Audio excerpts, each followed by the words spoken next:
Salam sevgili dostlar, bu günləri dəyişimin ən əsas, ən gözəl texnikalarından biri vizuallaşdırma haqqında danışacağım. Vizuallaşdırma nə deməkdir? Canlandırmaq deməkdir. Gözün qabağına canlandırırsan, onu canlı kimi görürsən, eşidirsən, toxunma varsa toxunursan, istədiyin bir hədəf ola bilər, istədiyin bir hərəkət bir yerdə ola bilərsən ki, istədiyin bir vəziyyətdə olmaq istəyərsən, ancaq müəyyən bir sıxıntıların ola bilər, olmaq istədiyin vəziyyətdə olmaqda müəyyən bir maneələr yarana bilər. Bu halda nə edirsən? Bu halda vizuallaşdırma çox böyük bir köməyə çatır. Çünki beyin görəndə, eşidəndə, toxunanda, hətta orada dad varsa, dadanda, o iyi varsa, iyiləyəndə inanmağa başlayır. Bütün dünyada olan informasiyaları bu 5 duyğu vasitəsilə əsasən qəbul etmişik və sonradan onunla bağlı düşüncə və davranışlarımız formalaşmışdır. Təsəvvür edin ki, bir filmə baxırsınız. Filmə baxanda nə baş verir orada? Bilirsiniz ki, o gerçək deyil, amma beyin heç bir halda onu algılaya bilmir. Yəni onu tam da qavraya bilmir.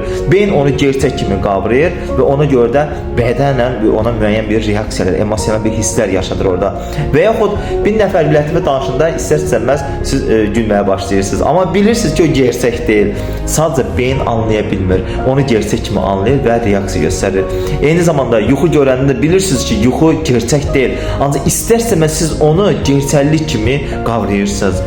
Bunun üçün də beyin içində görmək, eşitmək, toxunmaq çox önəmlidir. Görmək istədiyiniz bir vəziyyəti istəyirsinizsə, bir onu görün, canlandırın. Orada öz səsidir, davranışı və hərəkəti və insanlar varsa onların səsi, onlarla görüşməyin, nə varsa onları tam şəkildə istədiyin kimi canlandırırsan, sadəcə bunu disiplinli olaraq yerinə yetirsin, çox böyük effektini görə bilərsən. Gün ərzində 1 dəqiqə olmaqla səhər, gün orta, axşam edə bilərsən. Nə qədər tez eləsin, bir o qədər çox hədəfə çata bilərsən.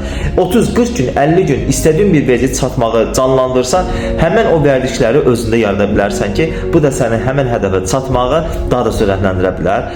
Dostlar, bununla eyni zamanda müdriklik çəmbəri WhatsApp qrupu yaradılmışdı. WhatsApp qrupunda dəyişimlə bağlı mütəmadi olaraq texnikalar, söhbətlər olur.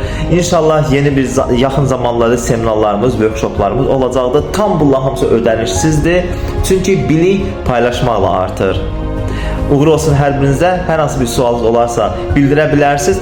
WhatsApp-lıq çəmbəri WhatsApp qrupunu da bu videonun altına yazsan daxil ola bilərsiniz. Əgər daxil ola bilmirsinizsə, nömrəmi qeyd edəcəm, nömrəyə yaza bilərsiniz ki, mən sizi həmin WhatsApp qrupuna daxil edim. Hələlik.